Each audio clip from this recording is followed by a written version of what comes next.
Do you think, though, within the last couple of years that the church has started to see that they can't be silent on these issues anymore? I feel horrible because I feel like my church has done the opposite. They were silent in COVID. They were complicit in COVID. They condoned tacitly and outwardly. They condoned, like I said, the exceptions to abortion, exceptions to alienating and discriminating against people, all of the things they shut down, they would not open back up.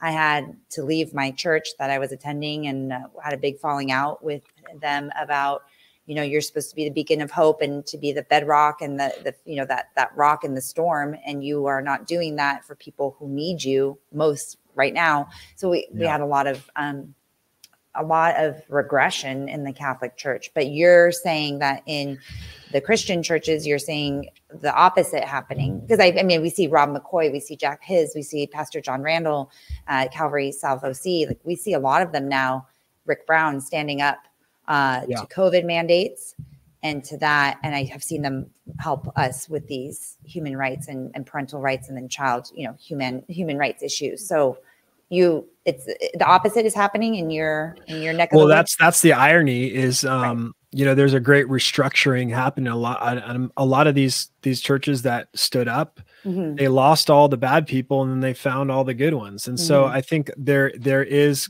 if you're going to look at it like a market strategy, there is a market for freedom. There is a market for having a pastor finally with balls, like having courage and dudes who actually aren't pussies. Excuse me. Yeah.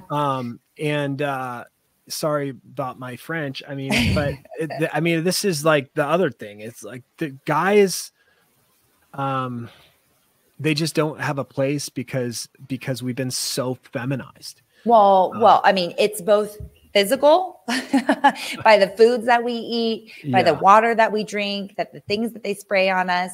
And it's also been social. I mean, the feminist women's lib movement, whatever you even want to call that. I mean, we have literally browbeat masculinity out of men. If you are masculine and you want to protect a woman and you want to pay for the bill and you want to we even turned opening door into like a personal affront. Then you are literally full of, or you're oozing toxic masculinity. I mean, even that term toxic masculinity, I don't even know what's not toxic. I mean, you only ever hear nowadays toxic masculinity. I asked in like Twitter and like a Twitter fight, okay, so what is there like a non-toxic? Is there just like an entry? Like, is there like a basic masculinity that you will get behind? And there isn't.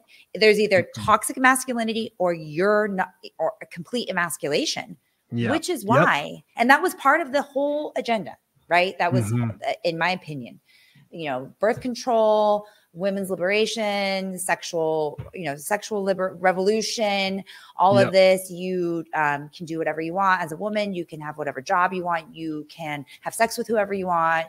You can have babies with whoever you want, or with people that you don't want, which like alone, IVF, or no baby at all, abortion. You can, all of these things. And any man that is trying to stand in your way of that is toxic and is trying to oppress you. And we need to get rid of those men. And so, I mean, the beta males, right? You call them the beta males. And we're just there's a way to, like, I guess, explain this phenomenon. That's been happening in the church. Honestly, it's speaking for the Protestant church, has kind of been like an indictment. 2021 and the churches that did rise up, it's kind of an indictment on them, to be honest with you, for some of them at least. I mean, Jack Hibbs and Rob McCoy are probably exceptions to the rule there, because they've been talking about this stuff forever and they've been standing up forever, long before COVID. But, for a lot of people, a lot of these churches, a lot of these pastors, I'm sorry, but it took them coming after your church and it finally affecting you for you to stand up and be a man. Like, where were you on these issues like your whole ministry? Like, where were you your whole entire like public ministry on this? It's these issues. Like, why have you not been a voice for the voiceless? Why have you not been speaking out? Like I went to this church. I mean, I won't name it. I was going to, but I won't. But it was Black Lives Matter. They were all talking about systemic racism and all the stuff. There was all these woke platitudes and political movements that they were preaching against or preaching about from the pulpit. You'll talk about racism, but you won't talk about every other injustice. It's wild to me. I mean, again, coming from my background, I did not know that churches, and actually, as I say that, I'm lying, because I am aware of friends that who were upset with a pastor who would not take a hard stance on abortion. And I thought it was just that one pastor at a Christian church. But now that I have this conversation with you, I'm like really rocked that as Christians, that this was, but that just proves the point that this is so important that we talk about this, because if you can even get Christian church leaders to take a back seat and to not want to talk about it, or worse yet, not even know what their position is on this, we are in dire straits. It is actually worse than I thought, which is why we need to talk about this. A way for people to like understand this is I'm trying to think of a way that people can kind of create categories in their head.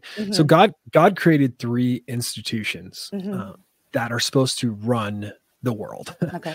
The church, the family, and the state. Okay. And the state. So the state, their role is to provide a justice system, a legal system, and a national defense, right? The family, your role, there's government and family, and then there's the church.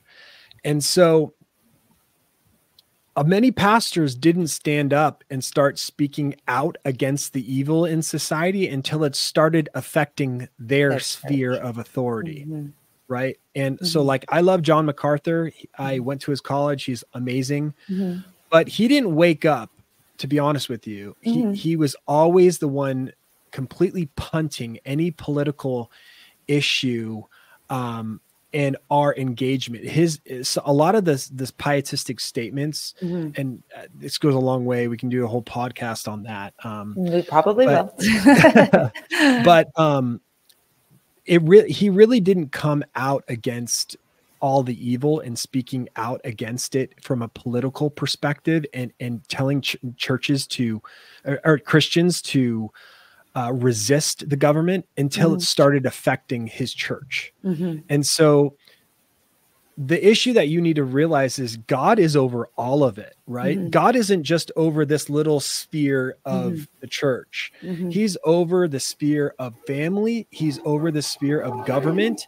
And if you don't recognize his lordship over everything, and you don't look to him as how we run every single one of these institutions, you are going to set yourself up for the greatest amount of injustice that's ever going to happen, because we are getting away from the biblical foundation that this entire country is built on. Well, I have 2 things to say to that. One is there's been this distortion or contortion, again, the mental gymnastics of separation of church and state. I think it's really laughable when people say that this is not a Christian nation. It wasn't based on Christian, ideals, because of that one concept, that one principle, that separation of church and state. The separation of church and state is that we did not want a church that was run by the monarchy. That was the only. It actually was controlling the language.